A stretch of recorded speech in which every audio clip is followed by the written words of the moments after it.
there is a sense of we had given the regime most of its country back, and it still couldn't hold on to it. Because the bottom line is that although the Russians had never sent much in the way of ground forces to Syria, essentially their role was to provide air power more than anything else. They are, to put it bluntly, rather busy at the moment. Their capacity to be able to support Syria at the moment is pretty limited, just as, frankly, Bashar al-Assad's other ally, Iran, is also rather consumed at the moment in Lebanon and Gaza. So, I mean, I think probably at the moment, some very tough thinking about, is it time to, in effect, cut Syria loose? The Russia-Ukraine war, it seems to be spreading. There are now thousands of North Koreans reportedly ready to fight for the Kremlin forces, and Vladimir Putin is also said to have recruited fighters from Yemen, as well as giving them the promise of generous salaries and citizenship. Let's speak to the Russia analyst Mark Galeotti, who's written about this for the Sunday Times today. Mark, good morning. Great to have you. Hello there. I just wondered, I mean, I was reading your piece last night and refamiliarising myself with it this morning. And there is this suggestion from the Ukrainian ambassador to the UK that the Third World War has begun. But as you correctly point out, wars are often multinational. About 18 countries were involved even in the Korean War. I wonder at this stage why you think it is the first of the globalized era. Just explain that to us, Mark. I think it's because we are now all locked together in supply chains that cross the world, the same information space, the same banking space. I mean, let's be honest, you go to your local supermarket and the shelves are full of things that have been brought from all around the globe. In that context, it's not surprising that in a major industrial war like this one, you suddenly find that everyone is involved, that for the Americans to send ammunition to Ukraine, they have to buy it from South Korea. For the Russians to be able to get new patterns of drones, they have to turn to the Iranians. And all of this is an example of just how, like it or not, we are all interconnected. As we discovered when we tried to sanction the Russians and found some of those sanctions actually blowing back at us instead. So it's really a question of actually trying to understand just how interlocking all the different parts of this conflict are. And the interconnection that you're talking about there, it's so true when you think about the Middle East as well, the Iranian-backed forces, for example, Hezbollah, Hamas and other actors, Yemen involved as well in the Israeli conflict there. And it is, there's just so much of this, isn't there? And just tell us sort of why you think this happens. Not, obviously you've told us how it happens, but also why. Well, I mean, I think unfortunately, it's an example of what Lenin described as everything connects to everything else. We're in an era where it's not just that actually we all connect through supply chains, but we also think of the world as an interconnected place.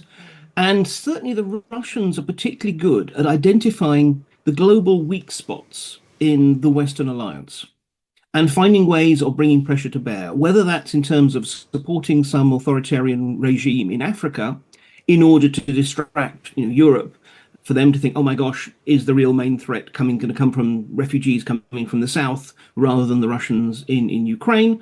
Or indeed, as we've seen in this whole struggle within the Middle East, where the Russians wanted to be in Syria precisely so that they could remain power brokers in an area that still matters to us. So, I mean, I think, what the issue is that I don't think we've really, in the West, come to terms with this. It's one of the areas in which, frankly, the Russians are ahead of us in this kind of holistic sense of a global conflict, which is not a shooting war. They have no plans to send their tanks into NATO territories or anything like that. But nonetheless, a global conflict with the West, and therefore they will, like any kind of geopolitical guerrilla, want to move the conflict to where they think we are most vulnerable and we are weakest.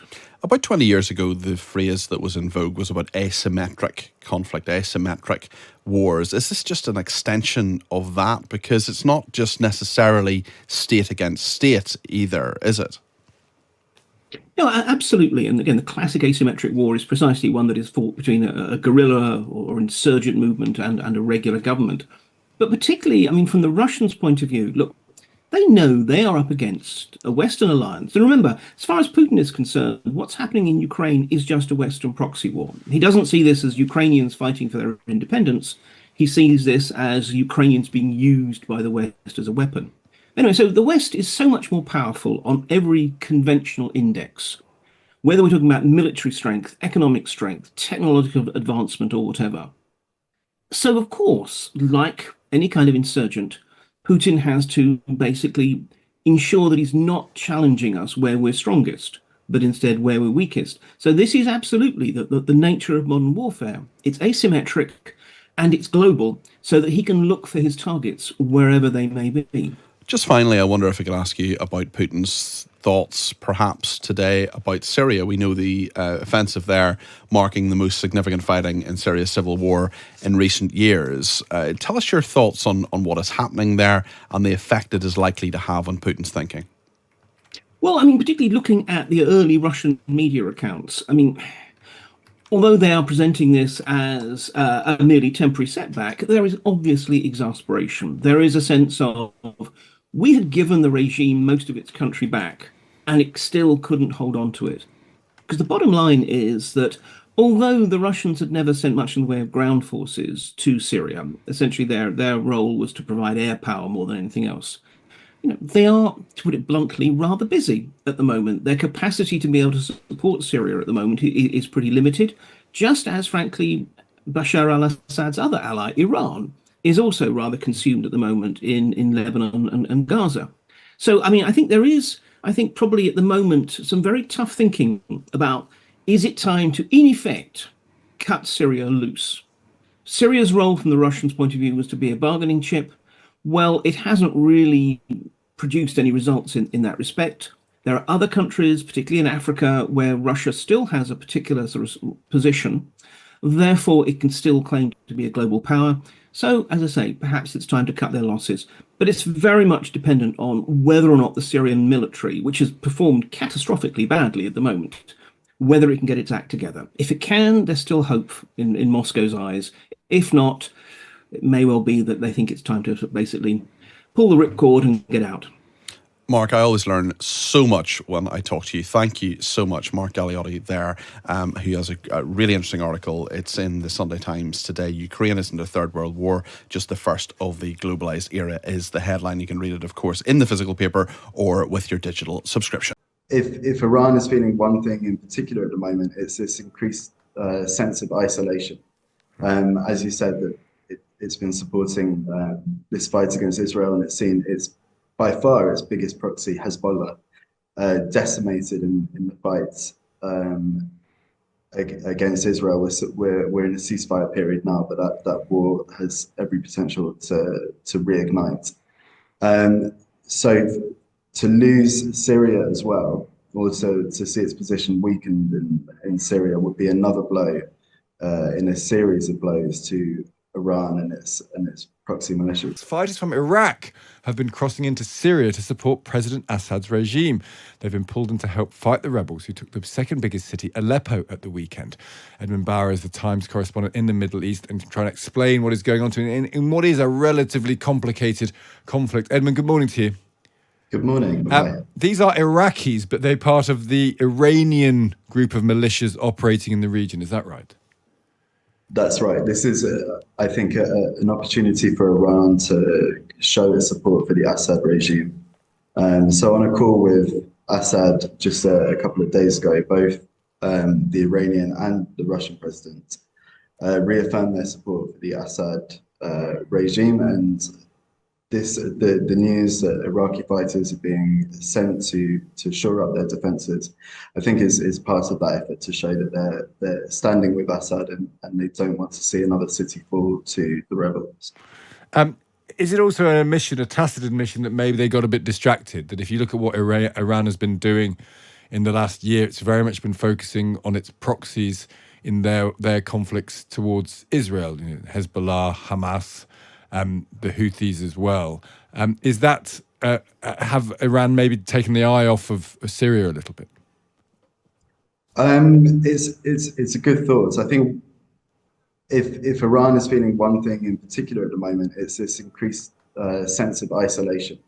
As you said, that it's been supporting this fight against Israel, and it's seen it's by far its biggest proxy, Hezbollah, decimated in the fight against Israel. We're in a ceasefire period now, but that war has every potential to reignite. So to lose Syria as well, or to see its position weakened in Syria would be another blow in a series of blows to Iran and its proxy militias. Is that a possibility? Are people talking about that? That Assad, who's been a great survivor, the family have been great survivors for decades now. Is it considered possible that Syria as a whole could fall in terms of the Assad regime?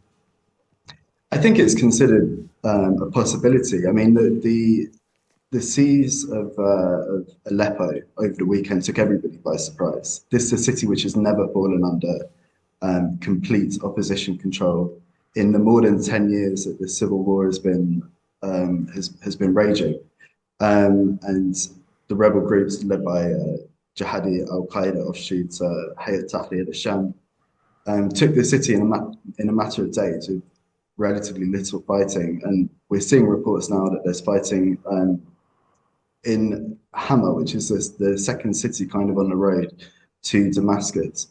I think it remains unlikely.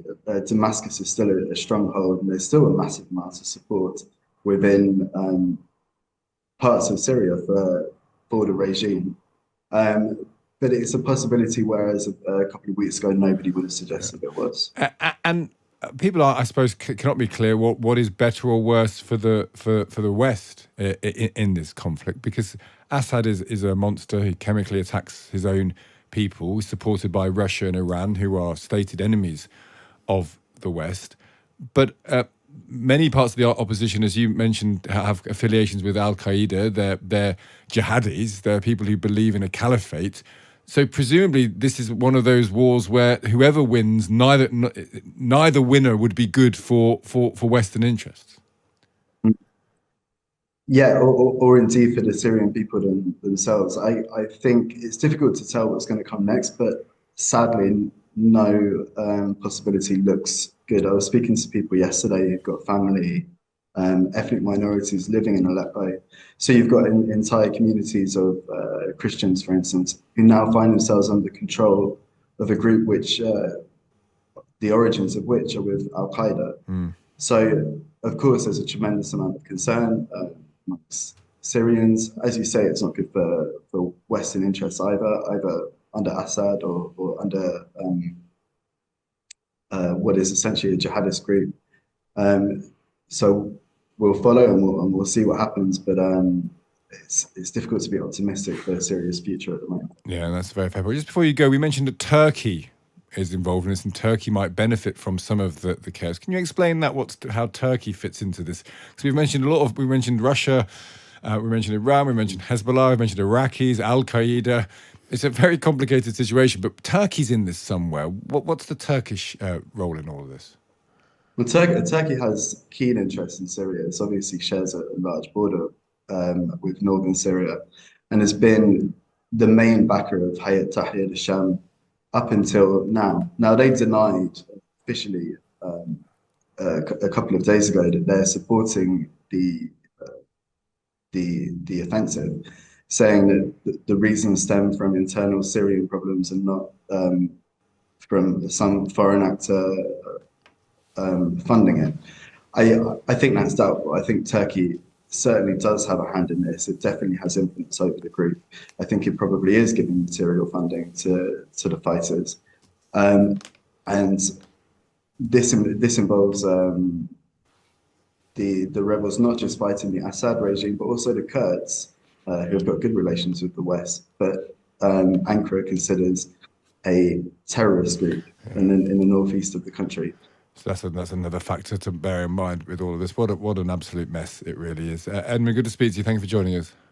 Thank you. That's Edmund Bauer there, Times correspondent in the Middle East. He's saying to Europe, to NATO, he's calling their bluff. He's saying this is what it will take to ensure that you in turn are not attacked. Will you do it? And this new notion about recognizing temporarily that the occupied territories are under Russian control, not ceding them, but recognizing the reality that we're not going to get them back in the near future, is in a way just a way of getting attention to the fact that these are intractable issues which need a European and North American, ideally, commitment to long-term security for Ukraine instead of just looking for a way out of the war. Ukraine's President Zelensky has suggested he'd cede territory under Russian control in exchange for, well, NATO membership or an arrangement with NATO. Zelensky said the umbrella of NATO would have to be offered to unoccupied parts of the country to end the hot phase of the war, as he put it. The German Chancellor Olaf Scholz is in Kyiv meeting the Ukrainian leader and to discuss the prospects of peace in Ukraine. Let's talk to Kira Rudik, the Ukrainian MP, leader of the Holos Party. Welcome to you, Kira. Hello, John, and thank you so much for having me. Always welcome, Kira. And also welcome to Keir Giles, who's a senior consulting fellow with the Russia and Eurasia program at Chatham House. Hello to you, Keir. Hello, good evening, John. Evening to you. Kira, can I start with you? So we have Zelensky talking openly for the first time of peace, freezing the conflicts, some sort of guarantee from NATO for Ukraine. What are your thoughts on what you heard from President Zelensky, Kira? Well, I think all the discussions about Ukraine's position, they are all bumping into one question that we have discussed with you many, many times, John. This question is who or what in the world can make sure that in any kind of deal, Putin will keep his part of the bargain. As of right now, we haven't heard that Russia would be happy to negotiate or ready to negotiate, and we have not heard of any plans of making sure that Russia would not attack us again. We are not speaking right now some ideas. We are talking about facts. Like we had the ceasefire agreement with Russia since 2014, and we know that it was never kept. And we know that since that time, there were more than 200 negotiations regarding like what to do next. And it just never worked. It allowed Russia to strengthen itself, to build more factories and weaponry and attack us at a full-scale invasion in 2022. So right now, any discussions that may be happening and any ideas about peace that are being flowing around, they are bumping into this key question of like, how would you make it work? Right. I mean, as you say, we've talked many times about Vladimir Putin and how far it's possible or not possible to trust what he says. Keir Giles at Chatham House, what do you say about that? That's a very relevant question, is it? What Putin would mean by striking some sort of peace now? Well, that's exactly right. And the key question, as Kira Rudik just said, is how to make sure that the war does not resume, how to ensure that Putin is not just taking advantage of an end to major combat operations to build up his armed forces even faster for the next attack, whether it's on Ukraine or some other part of Europe. And that, in a way, is what Zelensky is laying on the table. He's saying to Europe, to NATO, he's calling their bluff. He's saying this is what it will take to ensure that you, in turn, are not attacked. Will you do it? And this new notion about recognizing temporarily that the occupied territories are under Russian control, not ceding them, but recognizing the reality that we're not going to get them back in the near future, is, in a way, just a way of getting attention to the fact that these are intractable issues which need a European and North American, ideally, commitment to long-term security for Ukraine instead of just looking for a way out of the war. Right. And well, look, as you say, Keir, if a Ukrainian land was ceded to Putin, as you say, temporarily, it's very difficult to imagine in real terms, in the real world, that land ever returning to Ukraine, isn't it? I mean, Kira, what about Ukrainians who are in those Russian-controlled areas? I've heard it said that many of those people are pro-Russian, that if that they may have left already if they were not. What do you say to that? Well, I have been to Bucha and Irpin on the first days after liberation from Russian occupation, and we have seen what was happening in Izium and other territories. And, you know, every time when our army was regaining some of the territories, they would find three things. First, it would be a mass grave. Second would be a torture room. And there would be women who suffered sexual violence. And this is basically what we are saying, that people from the temporary occupied territories, we are leaving them to that. And this is not what can happen. And when we are discussing territories, it is very unfair, because when we are talking about some of the territories of Ukraine, we should be talking about people who are living there. First of all, older people, people who cannot move, people who don't understand why they should move somewhere where they lived their whole life just because Putin decided to start his war of aggression. And people who didn't have time to evacuate, etc. And right now they are under the occupation. And we should be discussing first and foremost always what's going to happen to people. And again, I don't think that our allies have a very good solution to that. It's very easy to say, oh, let's just leave it the way it is. Let's accept the reality. But the reality is that there are people who are waiting that our army will come back, and because they were living their whole life in Ukraine, and there is nothing in the world that should be changing that. So, I mean, Kira, you do not believe that any kind of deal of the kind that was, however tentatively sketched out by Volodymyr Zelensky, can work. You would not support such a deal. There would be many discussions, and first and foremost, it will be a question of like, well, how this deal looks like. Because as we discussed with you, John, the main question is how do we make sure that Russia would not attack us again? And I want to amplify that we have already been in a similar kind of deal in 1994, the Budapest Memorandum, where Ukraine gave up our nuclear weapons, second largest arsenal in the world, for the security guarantees. And look how it worked for us. So it's not a matter of me personally, it's a matter of Ukrainian people that we represent.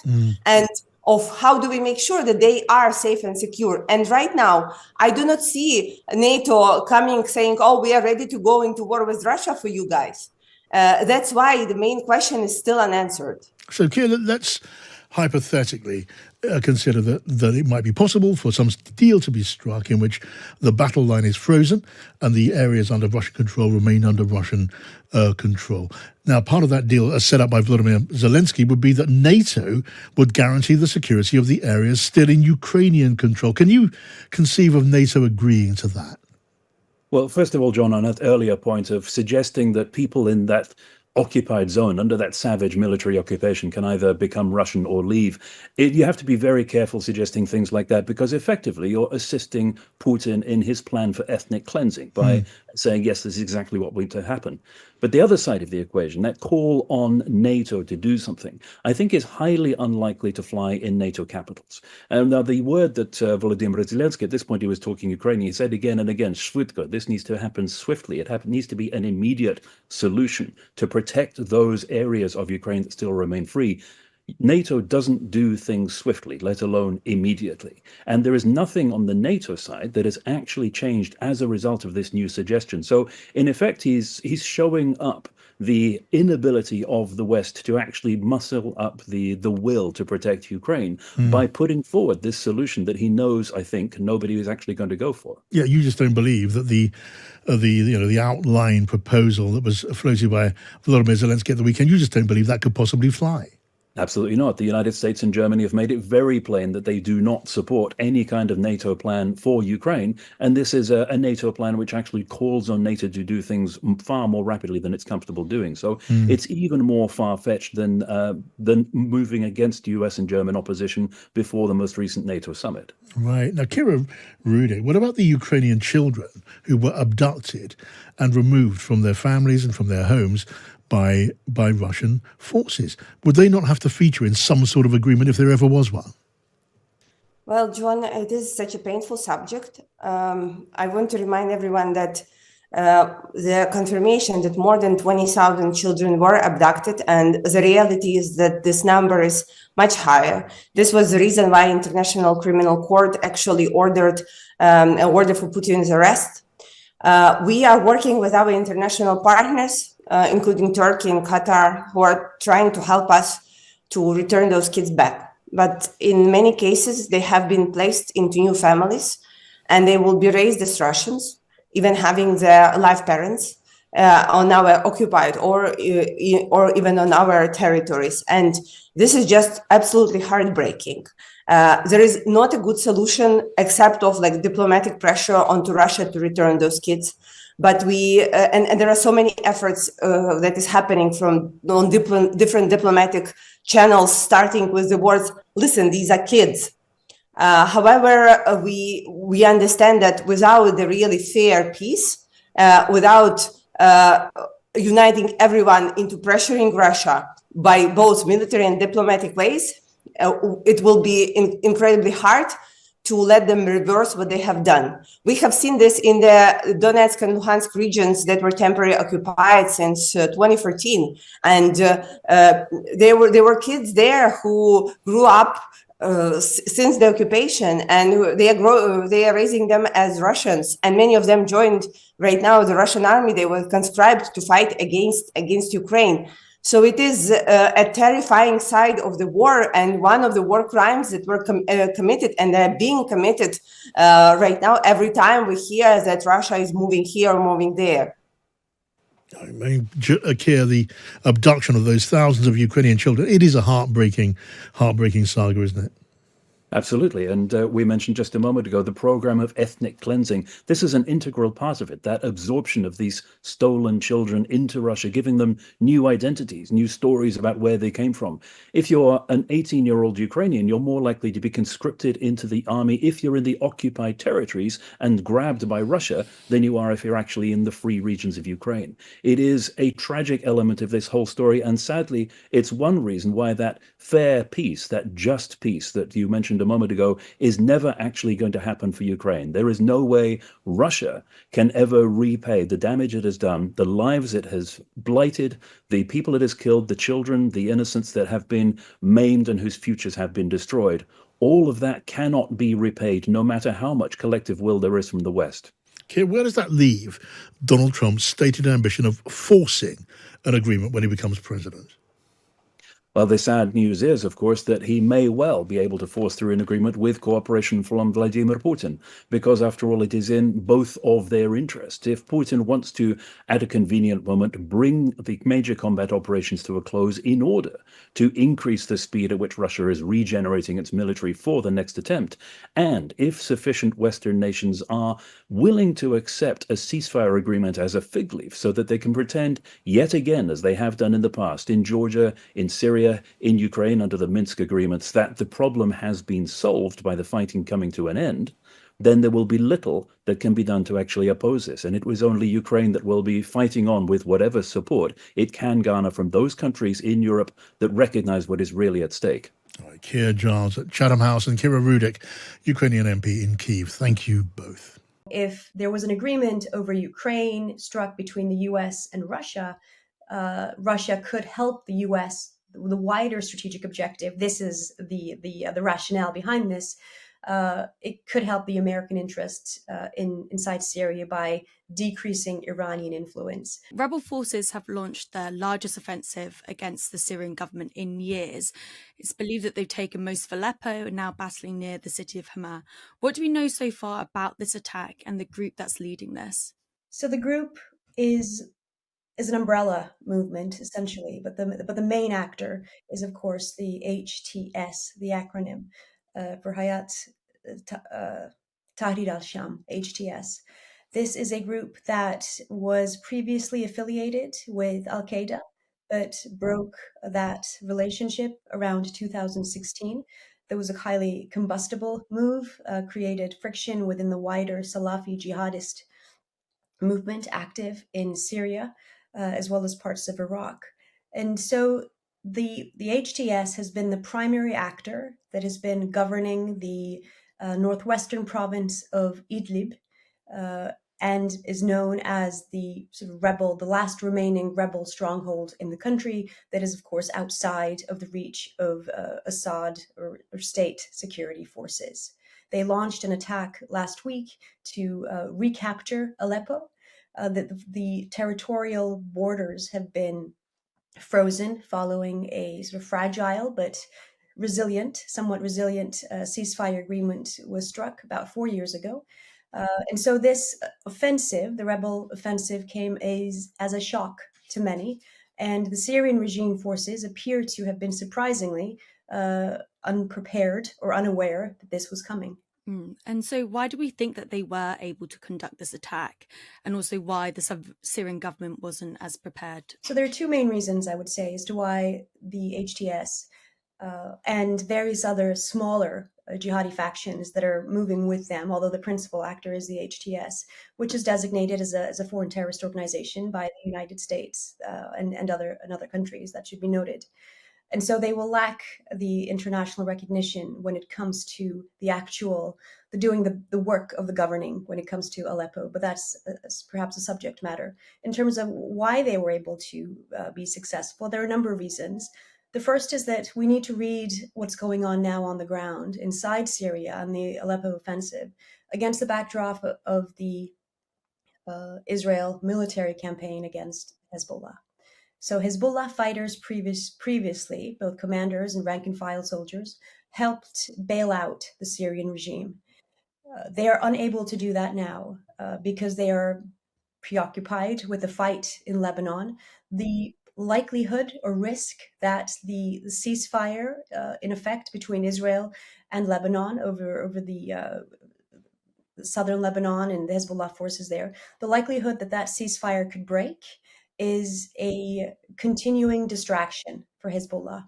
And that is their main theater of focus, not Syria at the moment.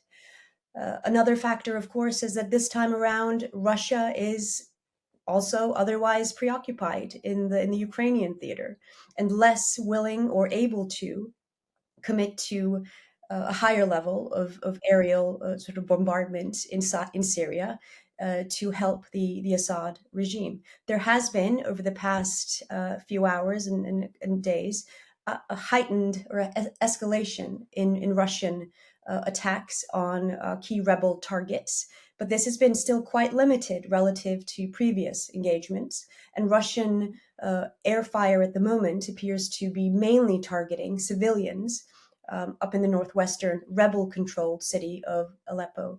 And the purpose of that is to trigger a new wave of refugees that would push against the Turkish border and potentially further afield as well. So create a new crisis. So less willingness for the Russians and the Iranians' ability to engage on behalf of the Syrian regime. And the third factor, I think, is the fact that the Syrian armed forces over the past few years, and I'm talking mainly since 2020, have been relatively weakened, stagnant, becoming less coordinated, less professionalized, fair degree of corruption. And so this has limited the ability of the Syrian armed forces to respond in a meaningful manner. In fact, they retreated as the rebel forces came closer to the city of Aleppo, which is a major city in Syria and highly consequential. And we heard from the Russian President Putin and the Iranian president that they have unconditional support for the Syrian government. But as you mentioned, they're both preoccupied with their own conflicts. So how do we see this joint response moving forward, and how long can it be sustained? I think this is not going to be a conflict that we see wind down very soon. I expect there fierce fighting as the Russians ramp up their support of the Syrian state, and what we're looking at right now is the HTS has obtained authority over Aleppo, but the fighting continues to other cities inside Syria, and particularly I think the epicenter of what will come next is towards the east, the eastern part of Syria, particularly in the area of Deir ez-Zor, which is significant because it has been used for as a main transit route for smuggling activity by Iranian-linked militia into Syria. Again, this takes us back to the wider geopolitical context, the backdrop of Israeli intentions inside Syria, which has clearly been targeting Hezbollah and Iran-linked militia ability to arm Hezbollah inside southern Lebanon as well. So that supply chain and being able to break that supply chain is very important from the Israeli perspective, from the American perspective and interests as well. And Deir ez-Zor is a territory in eastern Syria that is key to that. And I suspect that we will see an escalation in fighting between rebel factions, the government, and Iranian-linked militia there as well. There have been mixed reports coming in over the past 48 hours or so about militia from Iraq crossing into Syria. This has been disputed by Iraqi Prime Minister Soudani and the Popular Mobilization Forces, the main Shia sort of group in Iraq, who clearly are, for the time being, indicating that they would prefer to stay out of this. Iraq is expecting parliamentary national elections in 2025. The political future of Prime Minister Soudani could be hanging in the balance now, depending on the direction of the conflict in Syria and the extent to which he is able to engage inside Syria in this conflict and balance various interests within the political landscape in Iraq.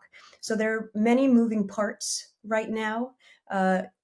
Clearly, the epicenter being inside Syria, but neighboring states have high level of interest as well in what goes on. Do we see potentially any involvement from the West if things do progress? In terms of Western interests in the future of this current phase of the conflict, I suspect the main policy concern, security concern, is the potential resurgence of so-called Islamic State or ISIS cells, mainly in central Syria. We have been seeing movement over the past few months to a year, evidence of the reconstitution, rearming. And so this would be the main, I suspect, channel through which Western interests would become mobilized to act. That, as well as the potential risk of another wave of Syrian refugees trapped in the northwest of Syria, particularly if the Russians increase their bombardment of the area, which they have been doing. And so that is worrying. The U.S., of course, supports the mainly Kurdish forces of the Syrian Democratic Forces, or the SDF, in the northeast of Syria. And so that's where we also see American interest come into play. The Americans have backed the SDF for a considerable amount of time within the wider framework of the coalition against ISIS. And whilst ISIS has been territorially defeated, undoubtedly, there is the ongoing risk of their potential resurgence. And so this could be an area in which Western interests become sort of galvanized. And if we look more broadly at the Middle East in relation to Israel, Gaza, Lebanon, for example, if this insurgency holds and progresses in Syria, what does this mean for the Middle East? Well, when we're talking about Syria, I think the main question for the time being is what this means for the regime itself. Is this the beginning of the end for President Assad? And I think there is much speculation around that, and it's simply too soon to tell, very much depending on the extent to which Russia primarily is able to come to the aid of the regime and to prop up the Syrian army. So that's very much still to be determined, but this is hugely embarrassing for Assad, given that over the past year, the process of normalization with the wider Middle East, the readmission of Syria into the Arab League, and attempts by other states, including some G7 countries, to normalize Syria, or the Assad regime, have been ongoing. So against that backdrop of seeming progress, what we see now in Syria, from the perspective of Damascus, is highly problematic, to say the least. Within the context of the wider the conflicts in the wider Middle East, Israel, Lebanon, the future of the ceasefire. This is a 60-day agreement that will bring us up to January. It is, again, quite a fragile ceasefire. Many reasons to be cautious about whether it will hold. We've already seen various breaches on a smaller scale, not enough to cross that threshold to declare it to be defunct. But there is concern going forward, and what that will mean for Hezbollah inside Syria, Iran's ability to control that supply chain of smuggling routes of arms and weapons into southern Lebanon is in question.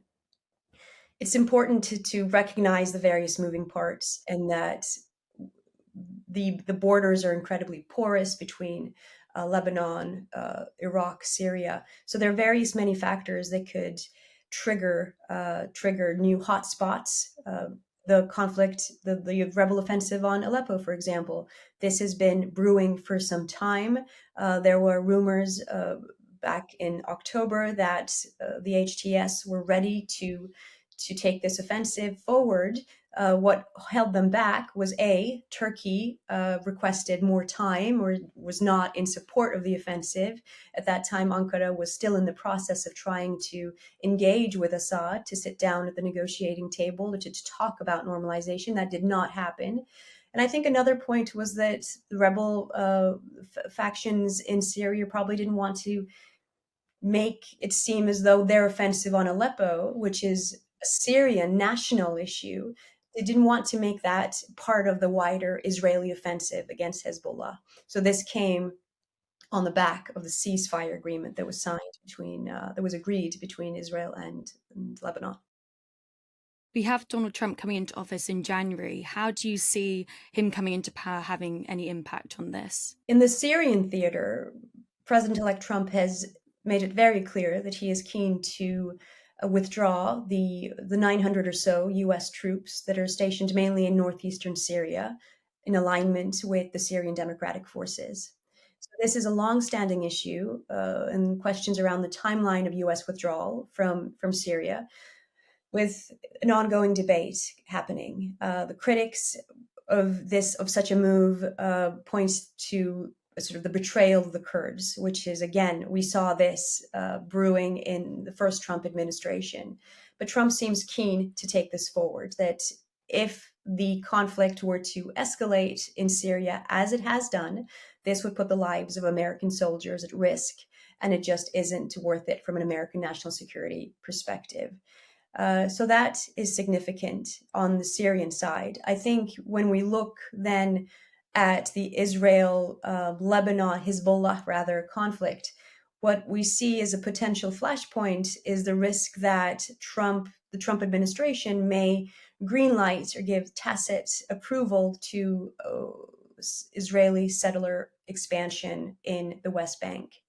And this would clearly derail any hopes of a two-state solution, Palestinian aspirations to self-determination, and could trigger, very likely, another uptick of violence in the West Bank, which is highly concerning for regional stability as well. This could have spillover implications for Jordan, which has long been concerned about increasing Iranian meddling inside Jordan, and West Bank instability could be a strong incentive for Iran to up its role in creating instability in the West Bank, with implications for Jordan as well. Do you see this having any impact on potential negotiations between Putin and Zelensky? We have Trump saying that he wants to make this deal, but with Russia's involvement in Syria, do we see anything impacting that deal negotiation between the two? I think the theaters in Ukraine and Syria are linked in ways that we could not have imagined a year or so ago. Trump is very clearly, as you've said, the grand negotiator, the art of the deal, so to speak. So he is clearly going to try to make this happen. And in his mind, and the administration coming in, if the proposed names in his cabinet are actually approved, the more hawkish elements. However, I think there is an incentive to de-escalate, and I suspect that Trump personally wants to be going down in history as having struck a deal with Russia's Putin. If that were to happen in Ukraine, it would have implications for Syria as well. This kind of grand bargain whereby America takes Russia on its side to decrease, perhaps eliminate, Iranian influence in Syria. And that really is key to this. That's what unlocks potential stability in Syria, is the ability to decrease Iranian influence and interference over and access to territory inside Syria. This is an Israeli goal, and the US is very much aligned with it. So if there was an agreement over Ukraine struck between the US and Russia, Russia could help the US, the wider strategic objective. This is the rationale behind this.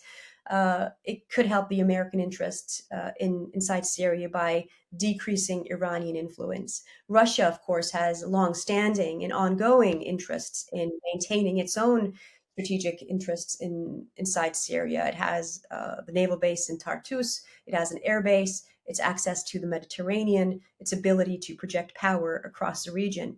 So Russia has very deeply embedded interests in Syria. Iran will not likewise want to lose its access to Syria, which has been a longstanding ally.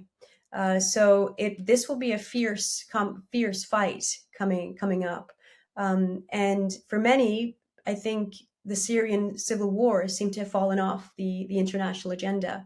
And were surprised at last week's rebel offensive to take Aleppo. But the war was a frozen one. And for many Syria watchers, this has been brewing slowly over time. And what we see now, unfortunately, is the eruption of this.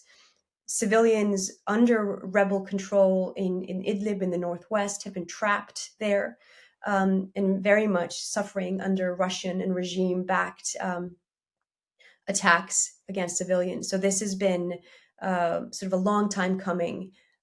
And it's important to, within the wider context, for Damascus to engage with the opposition, the political opposition, to hammer out a constitutional process for what comes next in Syria. But we are not there. We're a long way from that, unfortunately. The Ukraine incursion into Kursk gives them a strong place at the table because they've got a part of Russia, and that'll be part of the negotiations.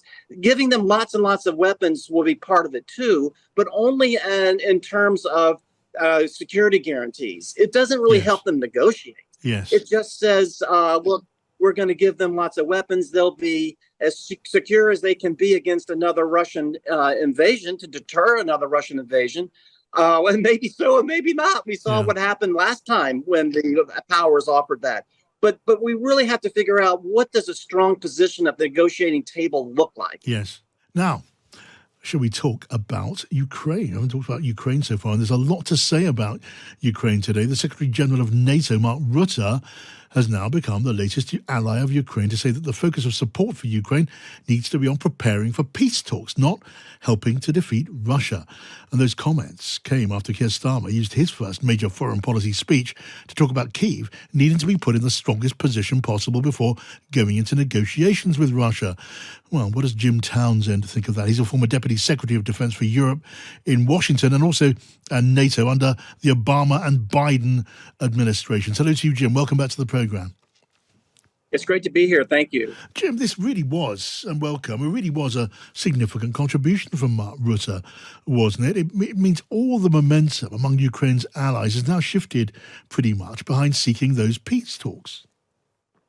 Well, it's fascinating. There has been talk over the past 2 or 3 weeks since the election of Donald Trump that there was suddenly a focus on negotiations and not so much on sending in the equipment to help them, fight and recover the lands taken by the Russians.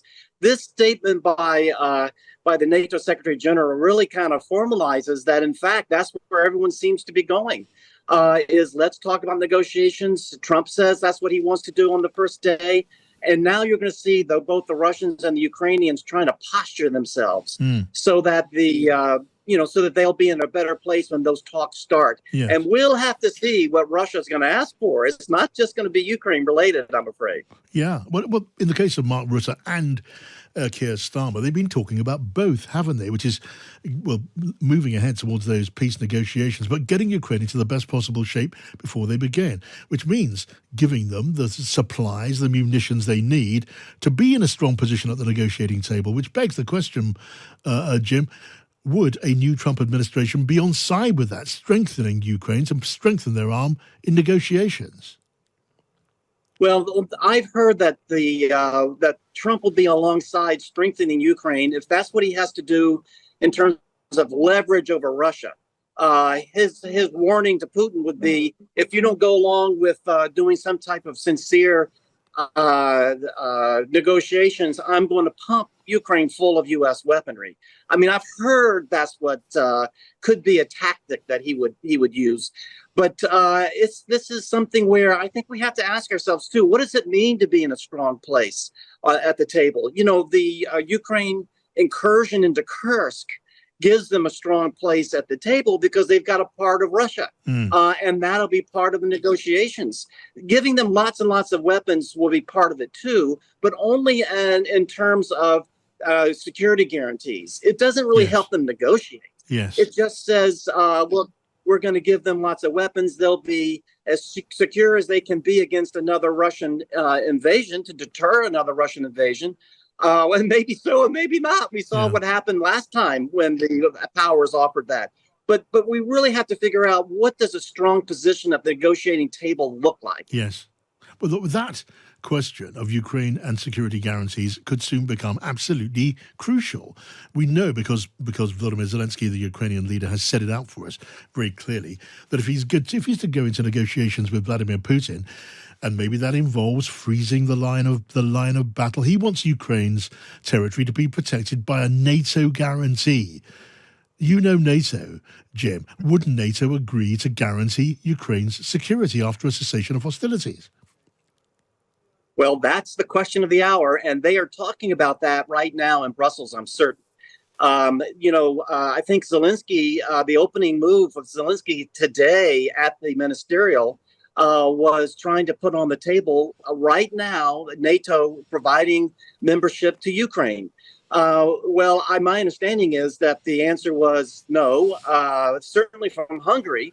I'm not sure where Biden is going to be on this, but in the past he has said no in terms of NATO membership for Ukraine. And so I think while as important as this is going to be, right now the answer is no. And this is something in the negotiations that's going to be on the table, because this is something that Putin is going to say, I cannot live with NATO on my borders and NATO in Ukraine.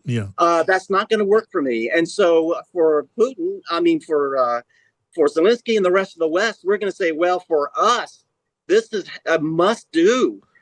This has got to happen. And so it's going to be very contentious. Yeah, but it's pretty clear, Jim, isn't it, that the idea of membership of NATO for Ukraine is a very distant prospect. However, what Zelensky seems to be looking for is some sort of guarantee so NATO would help to support his position on his side of the border. And from what you're saying, you would not get a unanimous agreement across NATO for that to happen. So it couldn't happen within NATO. In a word, if it's not NATO, who? Can you see Europe doing that? The American side aren't going to be involved in that. Well, that's interesting. Remember the Budapest memorandum that was signed when Ukraine agreed to give up its nuclear weapons. That was a coalition of the willing, if you will, including Russia.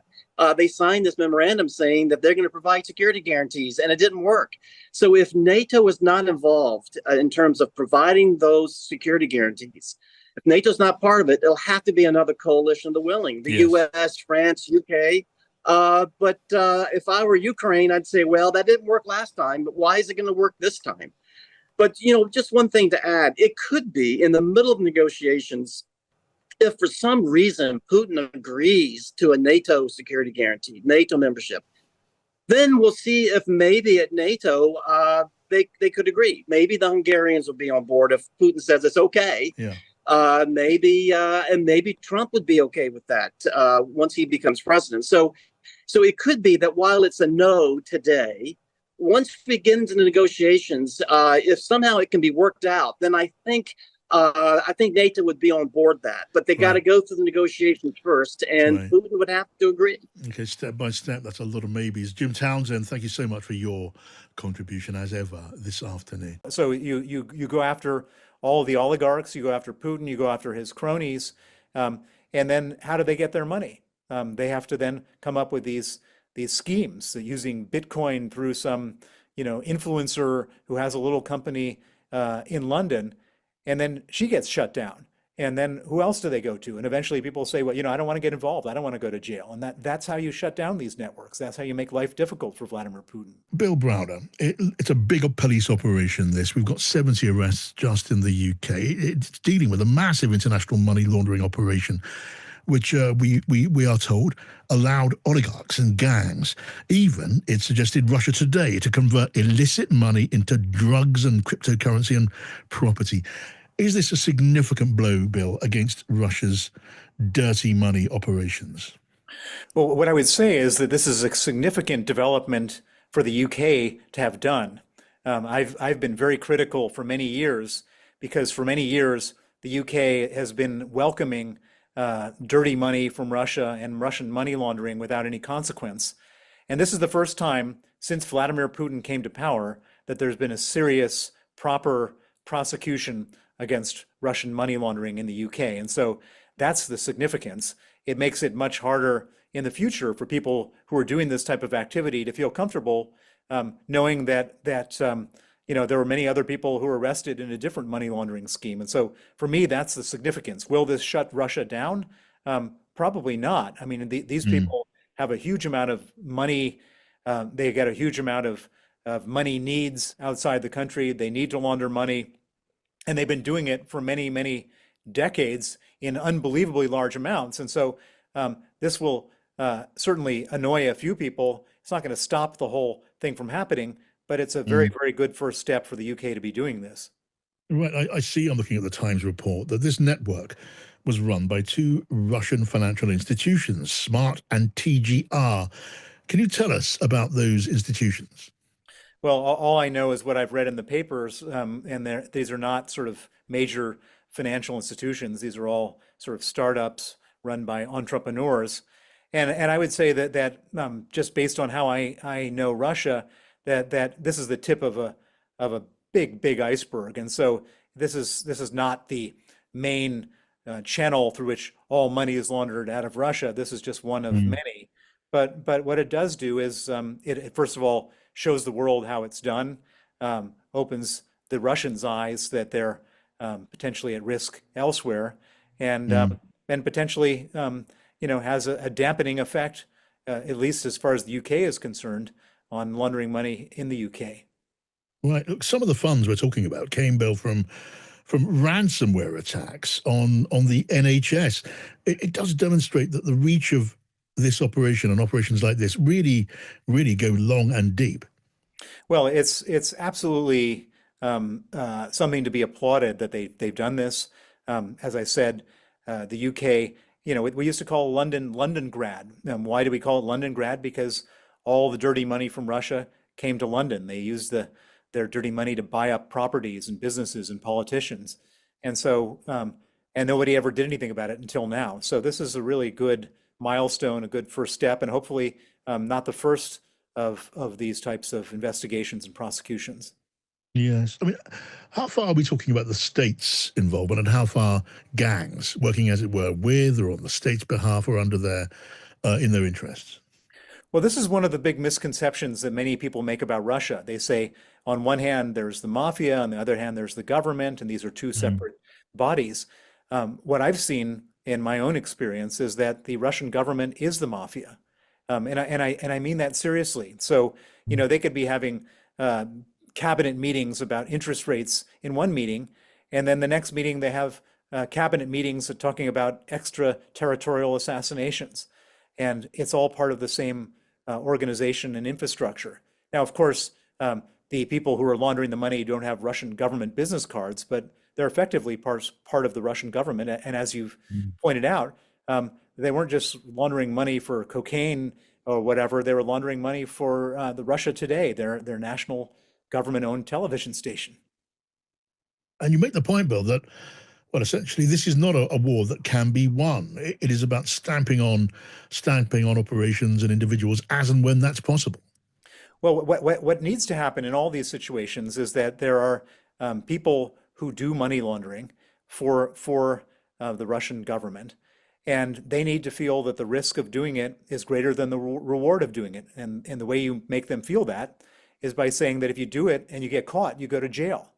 And that's what this, there's been arrests, physical arrests of individuals in this case, and that will send chills down the spines of other, what I call enablers, who are helping them do this type of thing. And so that is how you get rid of it, is by making it a hostile environment to launder money. Yeah, but of the big figures in the background in Russia, I mean, in the Kremlin, as you suggest, what can be done about them? I mean, are sanctions a useful weapon in those cases? Yeah, the sanctions are a very useful weapon. Why do they need to to set up these complicated money laundering schemes to evade sanctions because they can't get their money the regular way. And so sanctions are extremely useful and very powerful, and harming them in ways you can't even imagine. I mean, they're suffering because of these sanctions, and it's humiliating for them because of these sanctions. And we should do more of these sanctions, and we should crack down, as we have just seen here, on people trying to evade the sanctions. Yes. Well, I'm really referring to that, to punitive sanctions against named individuals who are involved in this, maybe at a high level. Yeah, well, so you go after all the oligarchs, you go after Putin, you go after his cronies, and then how do they get their money? They have to then come up with these schemes using Bitcoin through some influencer who has a little company in London, and then she gets shut down.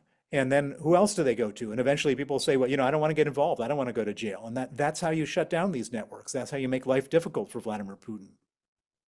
Bill, great to talk to you. Thank you so much. In many ways, Russia has been defeated. If you go back to 22 and think what they were trying to do, which is to take over the whole of Ukraine, to advance on Kyiv and so on and so forth, strategically, they've lost. NATO today is much stronger, bigger, and at last spending proper amounts of money, hopefully, on its own defense. Russia has got 4 oblasts, much of which they had before this started, and they've kept Ukraine. I would now play a long game, just like East and West Germany during the Cold War. And I understand President Zelensky is now thinking along these lines. Yeah. And in due course, they get, hopefully, those oblasts back. You've spoken to lots of people about Ukraine over the last few years. In the main, expert foreign and military analysts have told us that Ukraine must be supported as much as possible to beat the Russian invaders. But Keir Starmer changed tone this week. He said we needed to support Ukraine in order to put it in the strongest possible position for negotiations. That is surely a lowering of expectations and a suggestion that Ukraine will have to accept it will be a smaller country in future. Or one of those who've been sceptical about, I suppose, Western policy in this area is Lord Richards, David Richards, a former chief of the Defence Staff. We can speak to him now. Good morning to you. Good morning. Perhaps give us your assessment on the general position before we talk about how it might have changed. We heard a lot of Ukrainians on this programme over the last 2 or so years saying they will definitely win, and winning presumably meant driving Russia out of all of its territory. The feeling, I suppose, for the last year at least, is that is never going to be likely. Is that what your belief always been? Yes, I mean, let me start by saying I'm hugely sympathetic, like all of us, to the situation which Ukraine finds herself. But I have to say, really right from the beginning, and it's born of many, many years studying it and doing war in various kinds, in various ways, I felt that we had underestimated Russia's resolve, and the fact that for Russia it is an existential issue, the status of Ukraine, and it clearly is for Ukraine, but it never has been for the West. So what we've done, sadly, is encourage them over the last over 2 years to carry on fighting without ever giving the very brave people in question the means to win. And so I feel slightly and sadly like a prophet without honor in my own land, because I felt there was a moment back in 22 when Ukraine was, if you like, at its high water mark, when they should have negotiated, but they were encouraged not to and persuaded to carry on fighting. Would it have made a difference, we've spoken to various military people, that if we'd have really believed in a Ukrainian victory and we'd really recognised that Putin was never going to do anything nuclear, we should have just front-loaded this right from the beginning and said, here's an awful lot of support, money, munitions, technology, and given them a year to drive out the Russians? Would that ever have been a possibility? Well, my own view is that Russia was never going to be defeated in the sense that we were all being led to believe, i.e. that Ukraine would regain the 4 oblasts in the east and Crimea. As I said, for Russia, this is an existential issue, and it was beyond the pale for them the very thought that Ukraine should be a member of NATO, for example. So they were, even if you did drive them out, they weren't defeated in the classic sense. No one was going to advance on Moscow and hold them to ransom.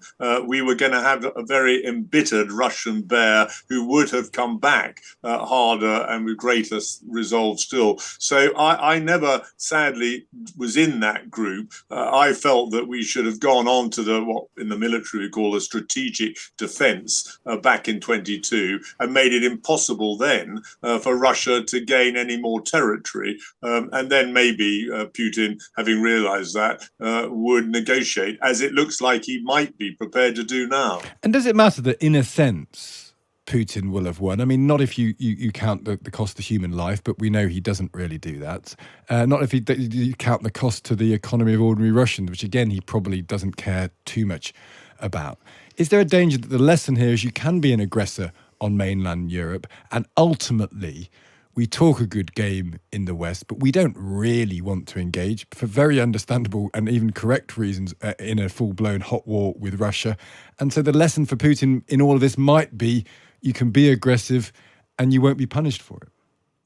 Well, there is a risk of that. But I mean, first of all, you don't go to war unless you're certain that you're going to win it. Otherwise, lots of very good people will lose their lives. There's something like 73,000 amputees alone in Ukraine today. And we've relearned that lesson. Russia has the greater resolve. And as I said, for them, this is an I know it's an overused word. It's an existential issue. Their vital national interests, in their view, it doesn't matter whether we agree with it, but this is the Russian view. And a very famous Chinese soldier philosopher called Sun Tzu in 500 BC said the most important thing is to understand your enemy. I'm afraid the West didn't. But I would just add that in many ways, Russia has been defeated. If you go back to 22 and think what they were trying to do, which was to take over the whole of Ukraine, to advance on Kyiv and so on and so forth,